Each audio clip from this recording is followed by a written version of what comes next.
Dal punto di vista strettamente tecnico, la mappa è stata diciamo, realizzata attraverso una fase iniziale che è stato ovviamente il disegno, una serie di disegni.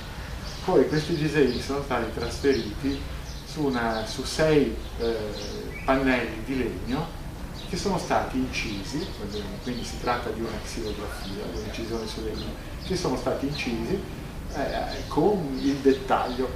La cosa veramente straordinaria è che la descrizione urbanistica, la descrizione monumentale è straordinariamente minuziosa e minuta, e quindi ha richiesto un lavoro di espertissimi incisori. Del resto sappiamo che diciamo, la scuola, tra virgolette, la scuola cartografica nordica, tedesca, insomma, era particolarmente esperta nell'incisione su legno. Questi legni sono poi stati appunto stampati uno per uno, e quindi la mappa è in 6 fogli che riuniti danno la visione d'insieme.